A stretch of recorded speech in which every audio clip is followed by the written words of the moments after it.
Le cours d'éthique et de culture religieuse rendu obligatoire dans les écoles du Québec fait beaucoup jaser. Jean Crépeau, un enseignant de secours à l'école Marie-Rivier de Drummondville, nous a ouvert la porte de sa classe. Voici concrètement ce que font les jeunes dans un cours d'éthique et de culture religieuse. Il y a 8 choses pour nous aider à parvenir au bonheur, au bien-être et au nirvana. Puis les 8 choses, c'est la pensée juste, la concentration juste, le travail juste. C'est tout le temps une question d'équilibre dans tout. Il y a 5 grandes traditions religieuses qu'on voit. Donc, au début, moi, je les vois d'une façon chronologique. Alors, j'ai commencé avec l'hindouisme, ensuite le bouddhisme, ensuite, on va voir le judaïsme, le christianisme, l'islam.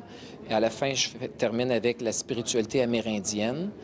Puis après ça, je vois un chapitre sur le phénomène religieux où on parle des sectes et où on parle aussi de l'athéisme, ceux qui ne croient pas ou qui disent que Dieu n'existe pas. Est-ce qu'il y en a qui savent c'est quoi la chicane qu'il y a eu? Élise? Il y en a qui disaient qu'il fallait juste être moine pour avoir l'éveil. Puis il y en a qui disaient que c'était tout le monde qui pouvait avoir l'éveil. Exactement. Alors, il y a une école qui disait qu'il faut être moine. D'autres disaient, ben non, c'est pour tout le monde. À la fin, quand on a tout exploré ça, les élèves sont invités à prendre position. Ils ne sont pas obligés, là, mais je fais un débat en classe où je divise en deux ceux qui sont croyants ou athées. Puis là, chacun y va de ses arguments. Pour rendre le cours plus dynamique, M. Crépeau a aussi ajouté plusieurs éléments.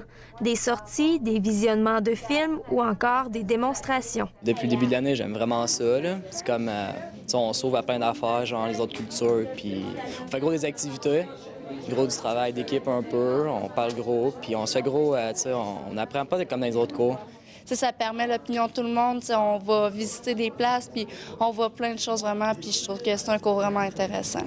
Moi, je trouve ça intéressant. Là, on fait des activités amusantes, puis on sort aussi, on va voir des choses à Montréal, puis on voit des nouvelles affaires. Il y a des choses qu'on n'a jamais vues, là, comme on est allé à un temple hindou. J'avais jamais vu ça, là, puis c'est vraiment intéressant. Puis là, tu vois des gens, puis tu comprends leur culture, puis je trouve ça intéressant. Là. On a été voir un temple hindou il y a un mois environ, puis on a vraiment compris, on mangeait leur nourriture avec les mains, c'était vraiment le fun. Ce qui est fun, c'est qu'ils nous amènent des objets. Il y a toujours des choses en classe comme des affiches, des sculptures, des trucs comme ça. Il les fait passer dans la classe pour que tout le monde on le voit. Il nous explique c'est quoi, à quoi ça sert. Dans le fond, nous autres, c'est plus comme ça qu'on apprend. On essaye de le vivre aussi, surtout avec les sorties. Moi, je trouve que c'est le fun, les sorties. Et tu l'as presque.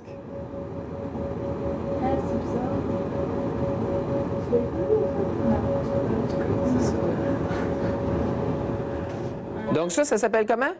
Un bol chantant. Un bol chantant. Et on a ça dans le bouddhisme tibétain. L'actualité est toujours à l'honneur dans sa classe parce que l'objectif est aussi de s'ouvrir et de mieux comprendre la diversité culturelle qui s'installe au Québec. Maintenant, je vais vous faire un petit exercice. Alors,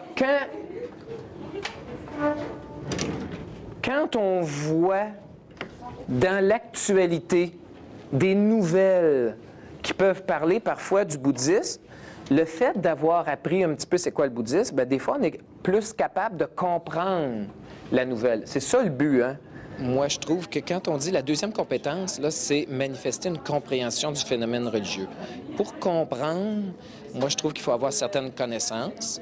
Puis, ça aide, après ça, à voir les faits de l'actualité avec un regard différent parce qu'on a des éléments pour comprendre ça. Fait que moi, je trouve que ça, c'est un point très important. J'essaie toujours d'arrimer ça avec l'actualité, ce qui se passe là, dans l'actualité de tous les jours. Là. Moi, je pense qu'en même temps, on n'a pas juste notre religion. C'est important de connaître les autres religions et tout pour comprendre les autres personnes. Comme, il y en a à notre école aussi de plus en plus qui s'en viennent. Fait que c'est important de comprendre pourquoi eux, ils agissent comme ça. Sinon, on a juste notre culture à nous puis qu'on comprend pas, bien, on va être plus faire comme pourquoi tu agis comme ça si on comprend pas.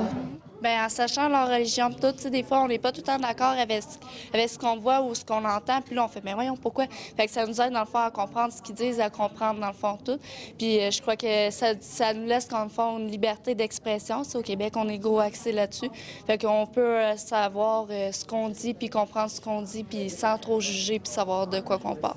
Ça ouvre plus nos horizons, puis ça nous permet de choisir ce qu'on pense qui peut nous aider. Fait que ça nous aide. Moi, ça m'aide personnellement.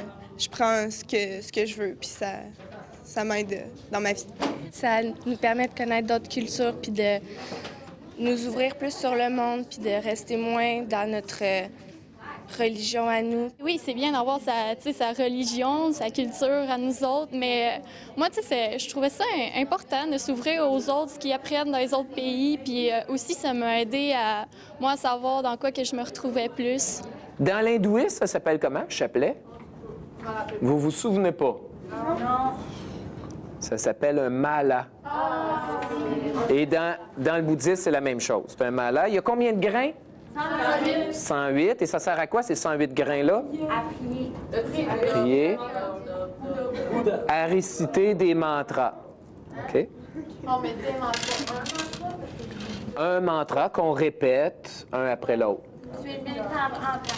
Dans notre religion, à nous, c'est comment ça s'appelle?